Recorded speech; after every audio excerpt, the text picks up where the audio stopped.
भव पवन कुमार, खलबन पावक ज्ञान धन, जासु हृदय आधार, बसहि राम सर चाप धर। ये क्या है? कोई कीट या फिर कोई पतंगा?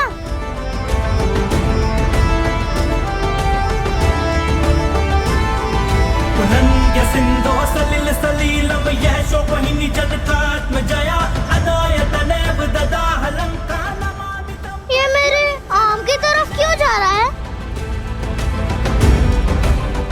दिखने में तो एक कीट ही लगता है, परंतु इतनी तीव्र गति से उड़ता कीट कभी देखा नहीं मैंने।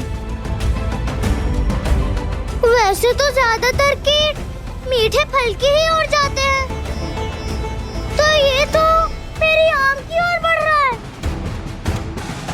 मेरे आम को खाकर मेरे खाने योग्य छोड़ेगा ही नहीं। इतनी दूर से उड़ते उड़ते आया हूँ, हर बाधा पार की है, और ऊपर से पेट में क्यों है ताता थैया कर रहा है। इस आम पर मेरा अधिकार है, कैसे खा सकता है मेरा आम?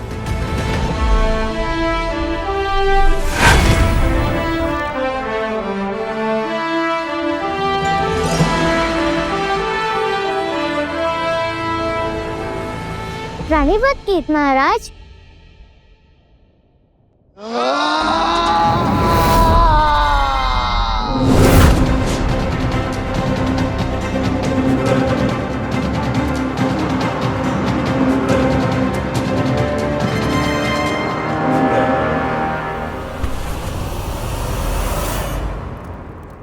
ये देखिए किष्किंधा का प्रतिरूप। मेरी योजना है कि किष्किंधा की सीमा के चारों ओर एक अभेद्य सुरक्षा भीड़ बना दी जाए, जिससे राक्षस और नरों के प्रवेश को रोका जा सके। इसलिए बीती कई रातों से मैं किष्किंधा की सीमा का निरीक्षण कर रहा हूं। और सुमेरुराज, आपका घर किष्किंधा की सीमा पर है ना? आर्यक, बीती 2 रात्रि हम कहाँ थे? जब से उस असुर ने नगर में पग धरा है, तब से राजकुमार उसके भीतर घुसने का मार्ग खोज रहे हैं। ये पीली ध्वजाएं उन क्षेत्रों को चिन्हित करती हैं जो हम बीती 2 रात्रि देख चुके हैं। कल रात हम अंजनाधरी पर्वत के निकट थे। मिल गया उत्तर सुमेरुराज। अब जाइए, ये समय भावों में बहकर दोष आरोपण करने का नहीं, अपने पुत्र मारुति को खोजने का है। और मुझे पता है कि आप मुझसे रूठे हो, पर मैं एड़ी से चोटी तक का बल लगा दूंगा आपके पुत्र मारुति को खोजने में। कदाचित तभी आपको विश्वास होगा कि मैं निर्दोष हूं। बस राजकुमार बाली, बस कीजिए। आपके इस स्वांग में मैं नहीं आ सकती।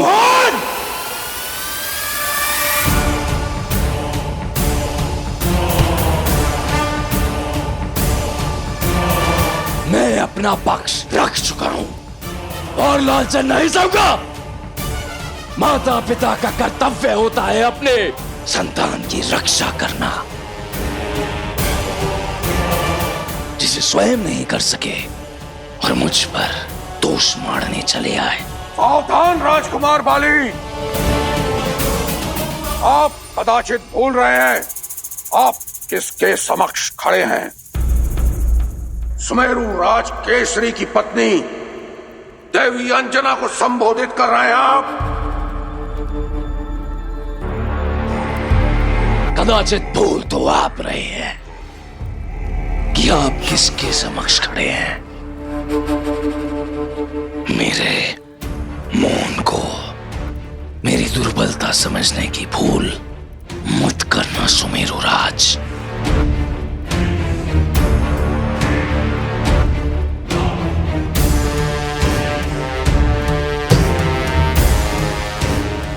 मेरे आत्मसम्मान और मेरे शौर्य को ललकारने की भूल मत करना।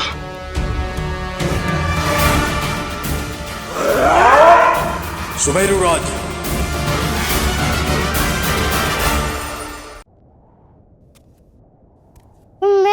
आपको प्रणाम किया और आपने मुझ पर प्रहार। इतने छोटे से वानर पर कोई ऐसा करता है क्या किस जी? बालक हो, इसलिए अपनी शक्ति का परिचय मात्र ही दिया है तुम्हें, किंतु यदि तुम्हें ग्रास कर लिया तो वर्ष भर केवल मेरी ही छाया में रहोगे तुम। किंतु ये बताओ, यहाँ क्यों आए हो? किसने भेजा है तुम्हें? कहीं ये देवताओं का कोई नया षड्यंत्र तो नहीं है? किंतु देवता इतने मूर्ख नहीं कि तुम्हारे जैसे तुच्छ वानर को मेरे समक्ष भेजते हैं। चले जाओ यहाँ से, यहाँ तुम्हारा कोई स्थान नहीं है।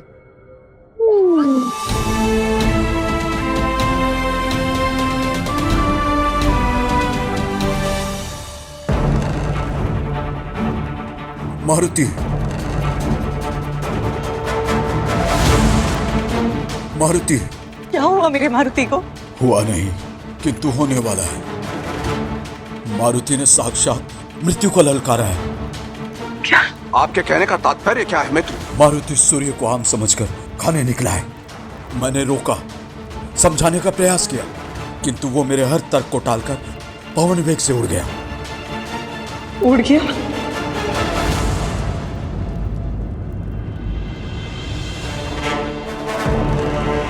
मारुति उड़ रहा है पवन के वेग से, सूर्य की ओर जा रहा है। मैंने पवन देव का आवाहन कर उन्हें मारुति को रोकने भेजा, किंतु मुझे नहीं लगता कि वो मारुति के वेग के आगे सफल हो पाएंगे या नहीं। ये संभव नहीं है, ये संभव नहीं है। सूर्य को अंजना, हमें शीघ्र ही जाम्बुवंशी के पास जाना होगा। ब्रह्मा के पुत्र हैं, कदाचित हमारी सहायता कर पाए। अंजना, जितना अहंकारी वो आम, उतने अहंकारी आप हैं। और जितना ताप उस आम में है, उतना ताप आप में भी है। आम की जी। कीट नहीं हूं मैं। तो फिर कौन है आप? यहाँ के महाराज है क्या? नहीं, मैं तो नहीं ना। तो आप कैसे निश्चित कर सकते हैं कि मैं यहाँ हो सकता हूँ या नहीं? मेरे मार्ग में बाधा मत डाल तुच्छ वानर, अन्यथा दुर्गति कर दूंगा तेरी। क्षमा करें, परंतु बाधा आपने डाली है, वो भी मेरे मार्ग में। मैं तो बस भूख मिटाने इस लाल रसीले आम को खाने जा रहा था। आप ही बीच में आ गए मेरे मार्ग में। अरे मूर्ख, ये कोई उपवन नहीं है जहाँ पर आम लगे हैं। नहीं, कैसे नहीं? वो है ना, यहाँ पे लाल रसीला मीठा आम।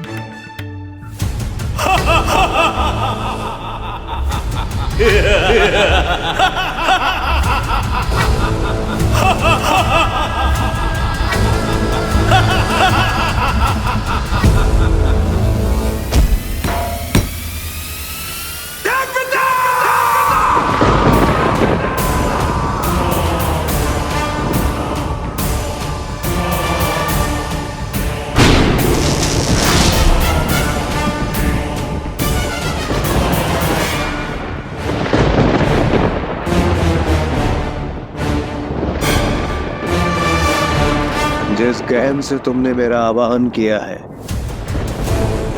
प्रतीत होता है तुम तक शुभ समाचार पहुंच ही गया। प्रश्न ये है कि शुभ समाचार आप कब देंगे? मारुति आकाश में असहाय है, अकेला है, आपके अधिकार क्षेत्र में। अब भी किस अवसर की प्रतीक्षा कर रहे हैं आप? कर दीजिए संहार। बाले, इतने आक्रोश की आवश्यकता नहीं है। तुम्हारा जो स्वप्न है वो बिना तुम्हारे और मेरे कुछ भी किए शीघ्र ही पूर्ण होने जा रहा है।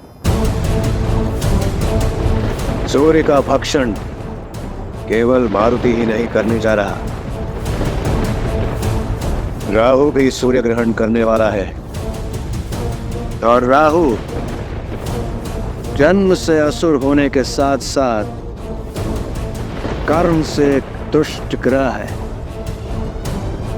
अमृत पान कर सदैव के लिए अमर हो चुका है। इसलिए जैसे ही मारुति राहु के मार्ग में आया, तुम्हारे मार्ग का कांटा अपने आप हट जाएगा। इसलिए हमें अपने हाथों को मारुति के रक्त से रंगने की आवश्यकता नहीं है। जो पद उचित लगे वो आप अपनाइए, किंतु स्मरण रहे, यदि इस बार भी आप मारुति को मारने में असफल रहे तो ये हमारी आखिरी भेंट होगी। मारुति की मृत्यु ही हमारे संबंध को जीवित रखेगी। यदि मारुति बच गया तो हमारा यह संबंध नहीं बच पाएगा। कुछ नहीं होगा हमारे संबंध को। समय साक्षी है। आज तक जिसका भी योग राहु के साथ हुआ है, उसका विनाश निश्चित रूप से हुआ है।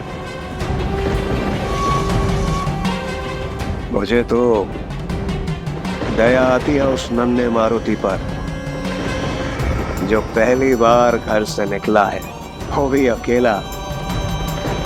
पुनः कभी घर लौट नहीं पाएगा।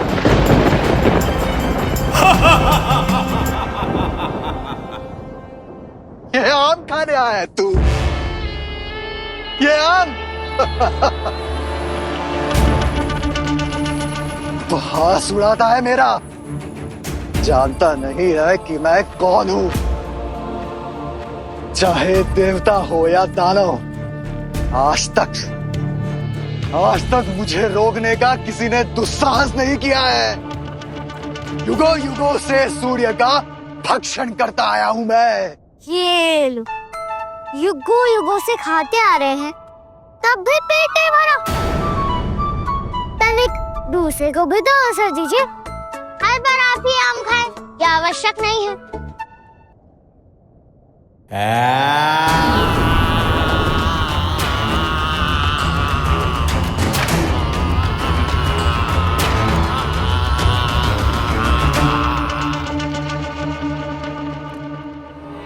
मारुति,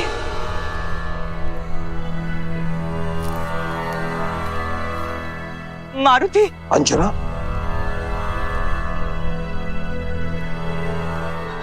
मारुति, मेरा मारुति संकट में है। मुझे उसे बचाना होगा। वो सूर्य की ओर। मेरा मारुति संकट में, मुझे उसकी रक्षा करनी होगी। सुमेरुराज, सुमेरुराज, संभालिए अपने आप को। जामवंशी के पास अवश्य ही कोई उपाय होगा। वो आते ही होंगे। मित्र, अंजना,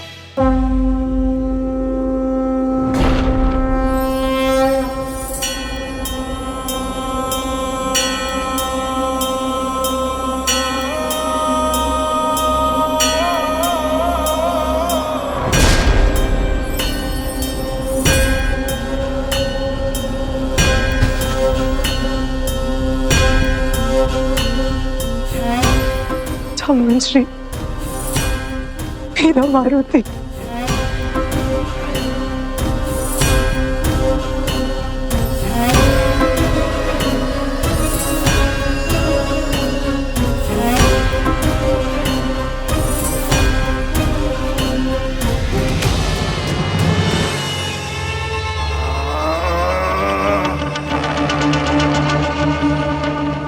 तो जवानर, अपने अंत को ललकार रहा है तू बालक।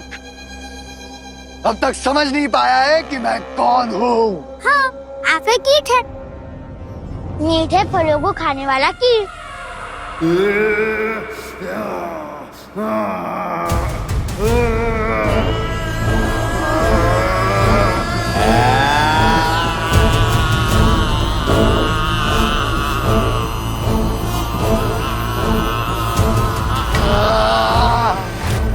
कीट नहीं, राहु मैं, राहु। ओह, इतना बड़ा कीट। और सूर्य को ग्रहण करने का अधिकार मुझे स्वयं देवताओं ने दिया है। और आज वही घड़ी है। देवताओं ने? हाँ, स्वयं देवताओं ने।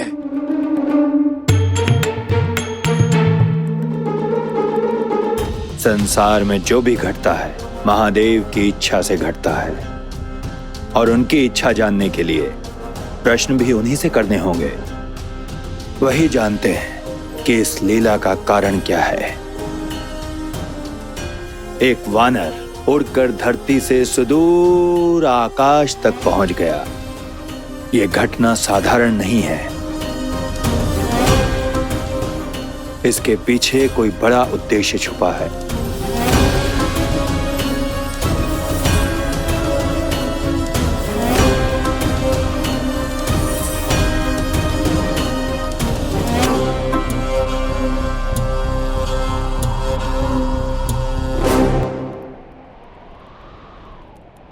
बड़ा उद्देश्य महादेव जाने। ये माँ केवल इतना जानती है कि इसका नन्हा सा पुत्र संकट में है। जीवन में कोई भी मार्ग संकट से मुक्त नहीं है। महादेव का अनुष्ठान कीजिए। आपके पुत्र को आपकी ममता की शक्ति की आवश्यकता है।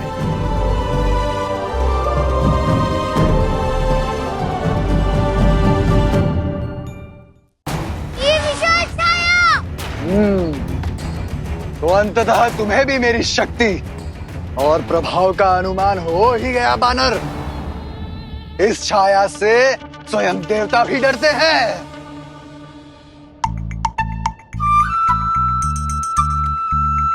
तो देवता भी आपसे भयभीत रहते हैं? अब से नहीं, समुद्र मंथन के समय से। मंथन?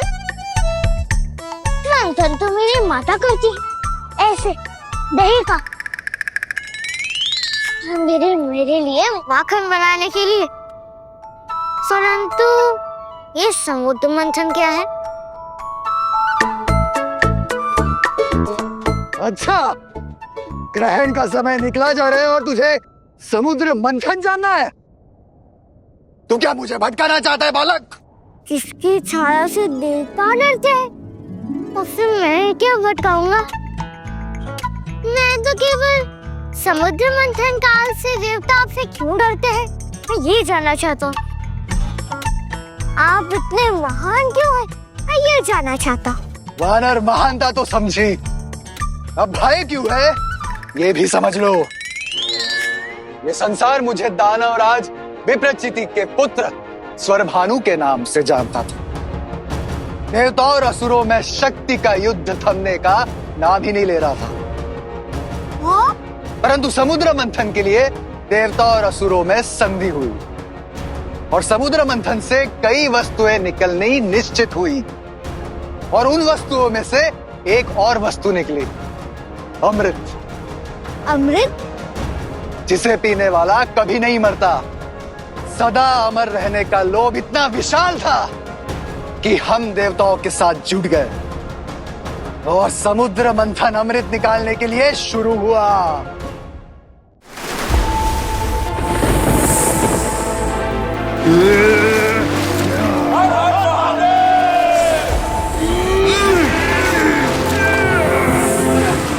एक एक करके अनेक दिव्य वस्तुओं का जन्म हुआ।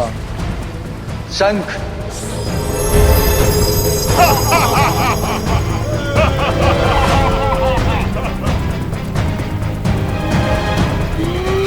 कामधेनु,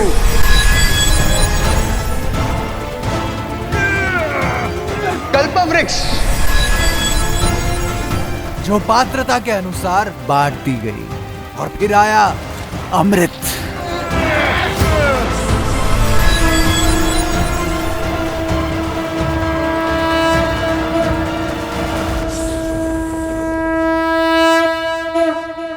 अमृत? हाँ, वही अमृत जिसे पाने की चाह देवताओं को भी थी और दानवों को भी।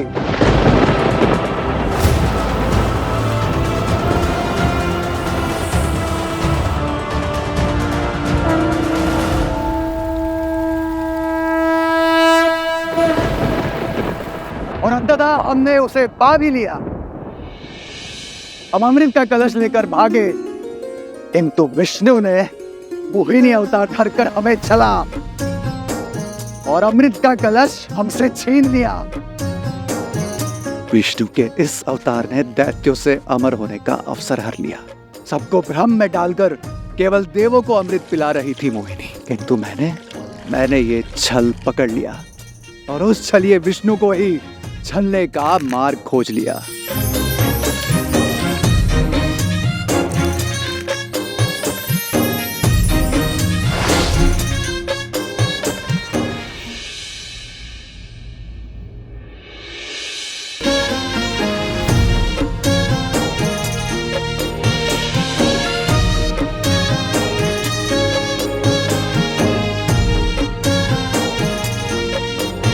अमृत मेरी ओर ही आ रहा था कि सूर्य और चंद्र ने मुझे देख लिया।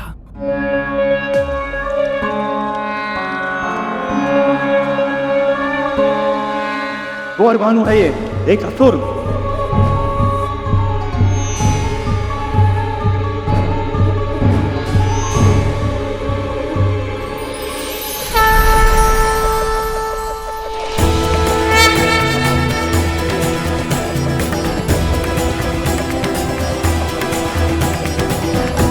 नारायण,